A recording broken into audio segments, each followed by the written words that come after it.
There's rumor of a Dirty Dancing sequel. When they offer me $10 million for the sequel, which I wish I'd take. Is this true? I don't know. Before the world lost Patrick Swayze, the beloved star peeled back the glittering facade of Dirty Dancing to reveal a truth few were prepared for. Beneath the swoon-worthy romance and legendary choreography lurked bitter clashes, personal demons, and a pressure cooker environment that pushed him to the brink. She taught you to dance. Yeah, she taught me what the meaning of discipline. You can't expect things to be handed to you on a silver platter, that you got to work for it. Injuries were hidden, tempers flared, and not everyone made it through unscathed. For years, the set was mythologized as a dreamy escape. But Swayze's final words exposed a far darker reality. It's time to hear his truth. Let's pull back the curtain. The untamed journey of Patrick Swayze. Some lives don't begin, they erupt. Patrick Swayze's life wasn't crafted gently with time and tools. It exploded into rhythm, light, and fierce expectations. Long before the movie posters, before the iconic sway of hips in a lakeside lodge, there was Houston, Texas. August 18th, 1952. A boy was born to a woman who ruled a dance studio like a kingdom of motion. Patsy Swayze didn't merely teach dance. She sculpted warriors from music and muscle. Patrick wasn't spared. As her son, he wasn't handed a gentle path. He was hurled into it. From the moment he could stand, he was training. In ballet, jazz, even figure skating. While other kids played baseball, Patrick pirouetted. While other boys learned to shoot hoops, he learned to leap. But don't confuse him with fragility. He had fire, and fists, and fury. At school, he played football with the same intensity he brought to the stage. Dreaming of college scholarships and touchdowns. That dream collapsed the day his knee snapped under the weight of a tackle that silenced everything. For most, it would have been a full stop. For Patrick, it was a redirection. He never said it out loud, but deep inside, he knew he wasn't meant to chase normal. His world tilted towards something else, something less ordinary, something harder. While his peers wrestled with algebra and college choices, Patrick was walking into martial arts studios, throwing kicks in one breath and practicing ballet pliés in the next. It was rage, confusion, ambition, all colliding. He called it his self-deprecating anger. Others called it focus, but even he didn't fully know what it was yet. By 1972, with his knee pieced back together and his future uncertain, he boarded a bus headed far from Houston's hot sidewalks. Destination, New York City. There, in the cold silence of rehearsal halls, the studios of Joffrey and Harkness Ballet stripped him to nothing and rebuilt him with pain, sweat, and brilliance. The instructors didn't care about his last name. They didn't care about his broken dreams. They cared only about the fire in his feet, and he gave them that. There was one moment, whispered about in artist circles, that could have changed everything. Choreographer Elliot Feld envisioned a dance partnership between Swayze and the legendary Mikhail Baryshnikov. Patrick was meant to ascend with the stars until that knee, again, betrayed him. Reconstruction surgery shattered that dream, but not the man. What would have broken others simply made Patrick shift paths again, this time towards something more dangerous. The stage, then the screen. His first gigs were quiet, even cheesy. He danced for Disney. He appeared in Grease on Broadway, wearing the leather of Danny Zuko in yet another borrowed spotlight. But he owned it, always. Audiences leaned forward. Something about him was different, not polished but raw. Unapologetically human. Hollywood noticed. In 1979, he glided into the flickering lights of cinema with Skate Town, USA, a disco-drenched roller skating film few would remember. But his presence? That wasn't so easy to forget.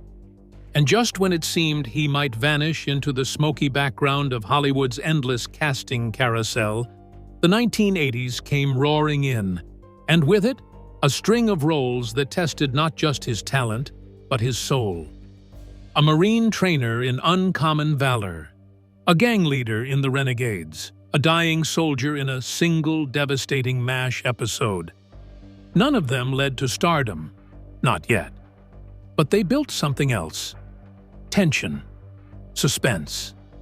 Patrick Swayze was circling greatness, but not quite touching it. Not yet. Because greatness doesn't knock.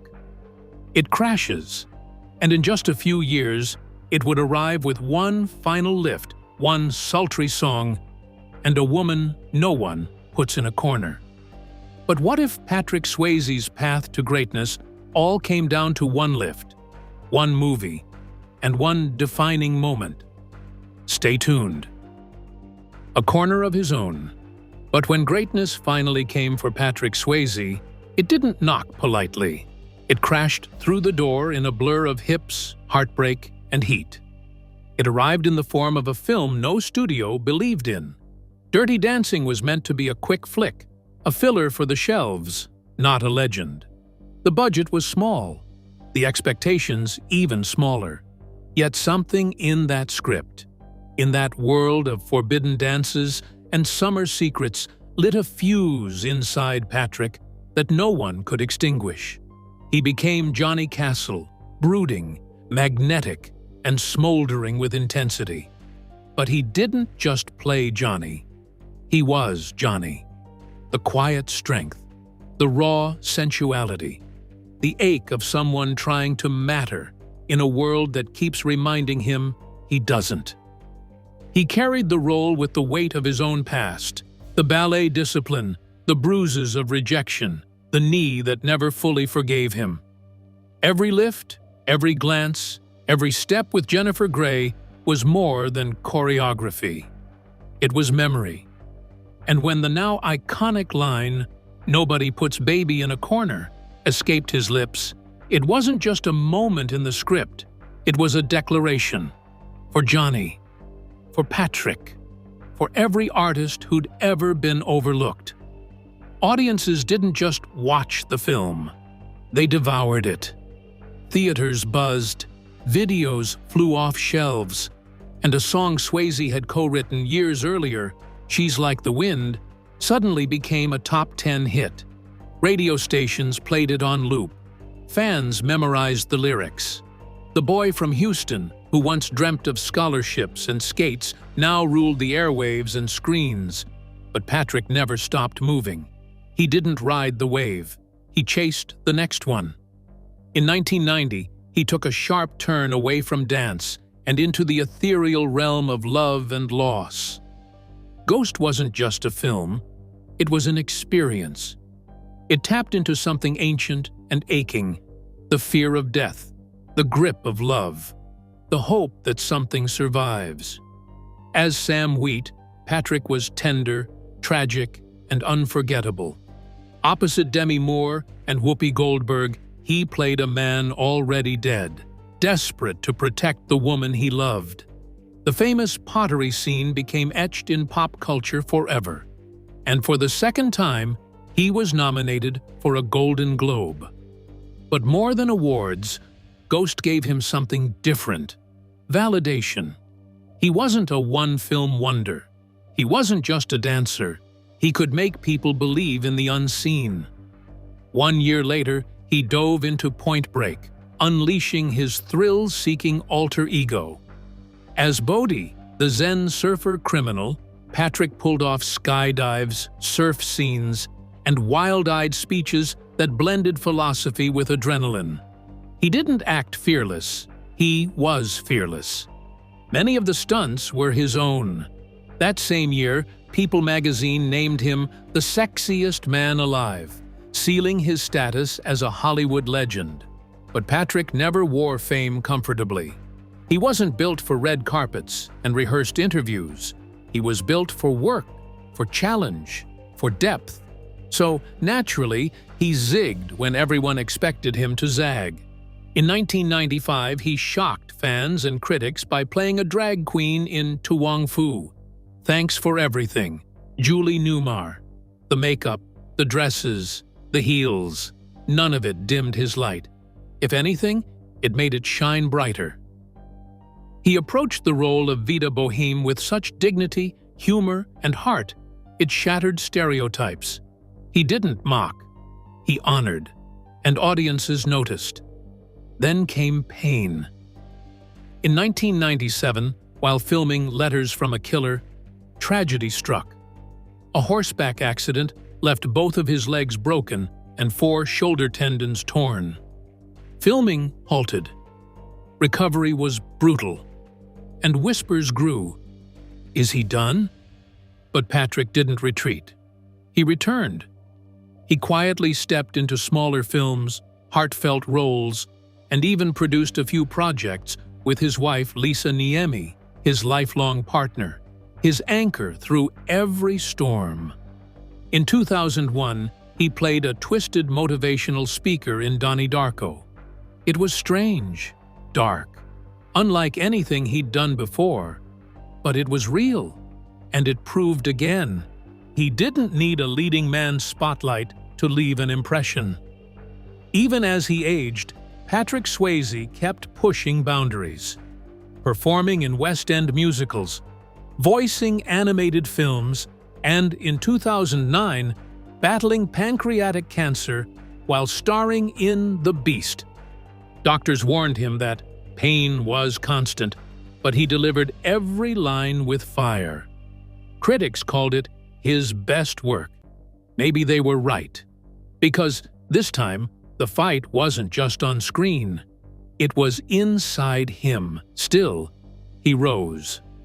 Because not even fate could put Patrick Swayze in a corner. Dirty truths beneath the dance floor. Just when it seemed the rhythm of Patrick Swayze's life had settled into a breathtaking dance of fame, strength, and success, an old story stirred beneath the surface. One stitched not with choreography but with tension, regret, and raw vulnerability. Now let's take a step back in time into the details of the Dirty Dance. Audiences fell hard. The year was 1987. Dirty Dancing hit theaters like a pulse racing through the veins of cinema, sizzling chemistry, hypnotic choreography, and a fairy tale ending that seemed too perfect to be untrue. Patrick Swayze and Jennifer Grey were no longer actors. They were icons. But the magic on screen had a different heartbeat behind the scenes, one that didn't move in harmony. Before Johnny and Baby locked eyes across a dance floor, there had been another set, another film, and an uneasy history. In Red Dawn, a Cold War drama released years earlier, Jennifer and Patrick had first collided, not in passion, but in discomfort. Patrick, intense and laser-focused, carried himself with the same iron discipline he brought to his martial arts training and dance background. Jennifer, all heart and instinct, worked from emotion and vulnerability. Their energies clashed. No great argument, no public feud, just a friction that never quite cooled. So when Jennifer learned he'd been cast opposite her in Dirty Dancing, her heart sank. The memory of that tension came roaring back. It wasn't just that they didn't get along, it was that he unnerved her. Producers, however, were unwavering. They needed someone who could move like fire and carry the weight of romance on his shoulders. Patrick was the only one who fit. Still, before the first camera rolled, something unexpected happened. Moments before their screen test, Patrick took Jennifer aside, not as Johnny Castle, but as himself. Gone was the stern exterior. In its place, honesty, raw and shaking. I love you, and I'm so sorry. And I know you don't want me to do the movie," the actress recalled. The walls came down. For the first time, Jennifer saw the man behind the posture. And when they stepped in front of the camera, something shifted. Not just between them, but in the room. The tension turned electric. What had once threatened to divide them now fused into a chemistry producers instantly recognized as rare. Still, the set was far from a dream. Filming in North Carolina during the relentless summer heat turned even the most basic days into endurance tests. Costumes clung to bodies like wet cloth, tempers frayed, and Patrick, already nursing a damaged knee, pushed through agonizing choreography, hiding pain behind every precise step. He refused to let the injury slow him down. Jennifer felt the pressure differently. As the film's emotional core, she bore the weight of expectation. But off-camera, she never fully relaxed. Patrick's energy shifted constantly. Compassion one moment, ice the next. The old tension hadn't disappeared. It had simply found new ways to express itself. Even in the film's most famous scenes, the final dance, the epic lift, there was conflict beneath the grace. He demanded perfection. She feared failure. Together, they walked the razor's edge between performance and implosion. But somehow, just before the edge gave way, they delivered brilliance. While Dirty Dancing turned Patrick into a household name, few realized how rapidly his world was changing. Away from the limelight, he was quietly crafting a different empire. He loved engines that roared and wheels that gleamed. Classic American muscle cars and Harley-Davidsons lined his private garages. But it wasn't just about image. Patrick was methodical, even in success. He acquired land, acres of it in California, and turned it into a sanctuary complete with stables and wide skies. Flying became his newest escape, and he bought his own aircraft, earning the license to fly solo. Behind the fame, he and his wife Lisa built a life grounded in shared dreams and smart investments. He wasn't merely performing on screen, he was preparing for the life beyond it. Every choice, every watch on his wrist, every property deed, every flight log spoke of a man aware that fame was fleeting, but legacy was a matter of design. He even took the unusual step of ensuring his health and career years before others thought to. It wasn't paranoia. It was foresight. Patrick had always known life was fragile. But what if Patrick's escapes were really calculations, and Dirty Dancing hid more tension than romance? Stay glued to your screen. The unscripted fire behind Dirty Dancing. But just as the fire of on-screen magic began to blaze, the fragile piece behind the curtain started to flicker out. While Dirty Dancing painted a picture of chemistry and passion, the set told another story. A quiet battleground of clashing methods, raw nerves, and growing resentment. The emotional connection reignited during the screen test between Jennifer Grey and Patrick Swayze had been genuine, yes, but it was not strong enough to erase the ghosts of old conflicts or smooth over the sharp edges of their opposing personalities. Patrick Swayze, a classically trained ballet dancer with years of professional performance experience, approached the project with disciplined focus. Every move, every breath, every step was calculated. Dance was his craft, and precision was his language. Jennifer, in contrast, came from an instinctive place. She hadn't trained in formal choreography. Her strength was emotional spontaneity, and her acting lived in the unpredictable. That difference, once a source of creative contrast, quickly became a wedge. As filming got underway in the summer of 1986 at Lake Lure, North Carolina, tensions rose with the heat. Patrick, ever the perfectionist, grew increasingly frustrated with Jennifer's struggles to match the timing and footwork. While he was known for his professionalism, his patience thinned with each misstep. Jennifer, already battling self-doubt, found herself breaking into nervous laughter during difficult scenes. Retakes were constant, sometimes dozens in a day. What should have been fluid became a grind. Crew members remember moments where the pair refused to speak between takes.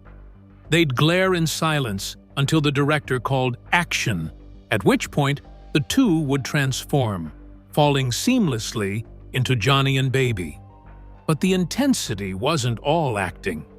The emotions were real, simmering just beneath their lines and steps. It wasn't merely performance, it was a fragile balancing act between love and loathing. Their rehearsals were tense. Patrick, focused on perfecting the choreography, often corrected Jennifer's movements. To him, it was teamwork. To her, it felt controlling. She feared being overshadowed, wanting to contribute, not just follow. With production moving fast, emotions were pushed aside. What emerged wasn't harmony, but a quiet clash. His precision versus her emotion. Patrick's intensity often felt overpowering, and Jennifer, rather than challenge it, withdrew.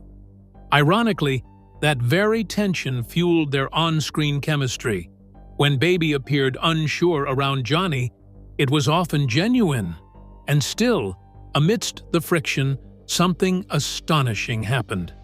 There was one scene that embodied everything: the iconic lift in the final dance. By now, the tension between Patrick and Jennifer had reached its peak. The choreography was demanding. The emotional stakes were high. Jennifer's trust in Patrick had been tested again and again. Her body was tired, her spirit frayed. And yet, for that moment, just that one, they broke through. It wasn't clean. It wasn't perfect in rehearsal. But when the camera rolled, something aligned. Patrick's strength steadied her fear. Jennifer's vulnerability softened his edge. She ran, jumped, and he caught her, not just in the air, but in a fleeting, miraculous second of trust. It became the defining moment of Dirty Dancing, a symbol of both surrender and support. What no one saw was the chaos it took to get there, the emotional minefield beneath the music, the unspoken battles behind the smiles. It's no wonder the film resonated so deeply, because the truth is, love, like dance, isn't about perfect steps. It's about falling and hoping someone's there to catch you. The tension beneath the lift. But just as the film's cinematic magic reached its peak, what unfolded behind the scenes was anything but graceful. The fragile truce between Jennifer Grey and Patrick Swayze had already begun to unravel the moment Dirty Dancing shifted from casting rooms to the camera floor. The tender apology that once seemed to bridge their differences now felt like a distant echo. What remained was a storm of clashing methods, bruised egos, and a race against time. The camera may have captured heat and intimacy, but off-screen, the relationship between the leads ran cold. Patrick Swayze was precise to the bone, a disciplined ballet dancer whose professional career had taught him that every movement was a promise, not a suggestion. Jennifer, on the other hand, leaned on instinct. Her talent came from an emotional core, not from 8 counts and clean footwork. She wanted to feel her way through the role. He wanted structure. Their artistry pulled in opposite directions, and it showed. Filming days stretched on as take after take crumbled under the weight of awkward interactions. Patrick's intensity didn't mesh well with Jennifer's fragile vulnerability. Scenes that should have wrapped in a few hours extended into the night. She'd miss steps, break into nervous laughter, or flinch at his touch. To her, it was nerves. To him, it was inefficiency. Crew members often whispered that they would barely speak before scenes and barely look at each other once the director called cut. Yet somehow, every ounce of their off-screen frustration seemed to explode into on-screen electricity. When Johnny scolded Baby, the sharpness wasn't scripted. When Baby hesitated in his arms, it wasn't a performance. It was real. The tension audiences loved was born of discomfort, not desire. The Hungry Eyes montage was one of the toughest scenes to film, with Jennifer anxious and giggly during a moment that demanded intimacy and control. Patrick, frustrated by her repeated laughter, saw it as sabotage, while she couldn't help it. But director Emile Ardolino kept the cameras rolling, and the raw, unscripted moment became one of the film's most genuine. Still, the tension that had been building for weeks finally met its most demanding test during the film's climactic lift scene. The lift, immortalized in posters, parodied endlessly, and adored by fans, was far more than a flourish of choreography. It was a test of trust. Jennifer had never once rehearsed the move. Her fear of being dropped ran deep, and no amount of coaching could coax her into practicing it ahead of time. Swayze, wired for repetition and perfection, couldn't understand her hesitation. He trained for exactness. She leaned on feeling. The entire crew knew they only had one shot. The stakes were high. The cameras rolled. Jennifer ran. Patrick caught her. And in that breathtaking moment of vulnerability and strength, the lift happened. Just once. Just perfectly. Without rehearsal. And under the weight of all the emotional baggage they carried.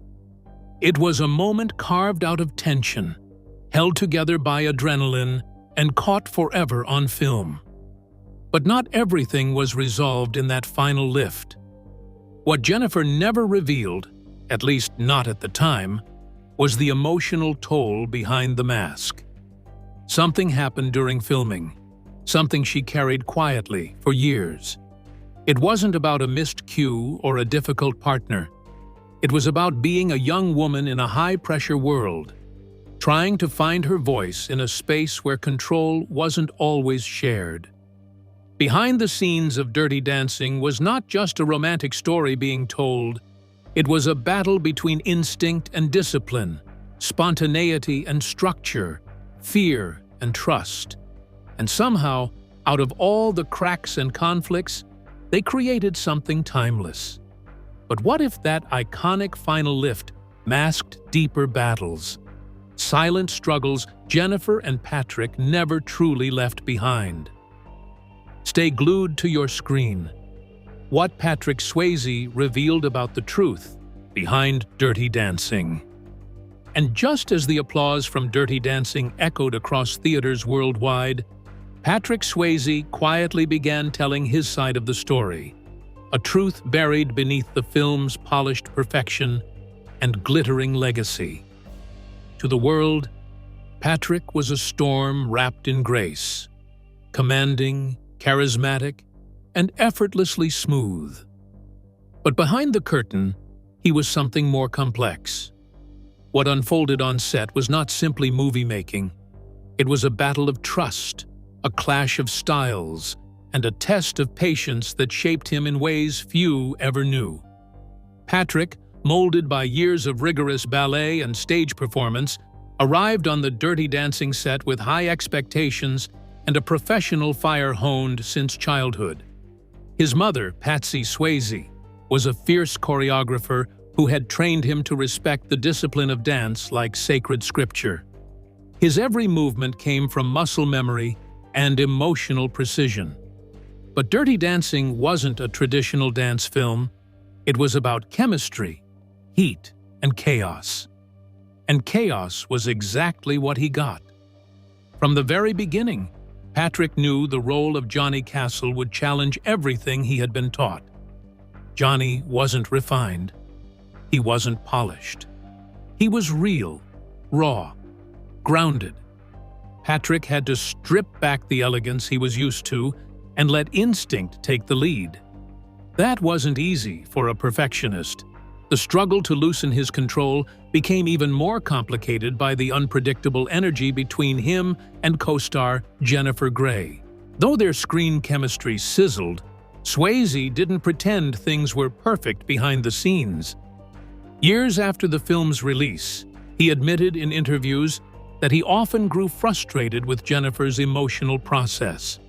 She laughed when she got nervous, sometimes uncontrollably, and Patrick, laser-focused on getting the scene right, didn't always understand that vulnerability.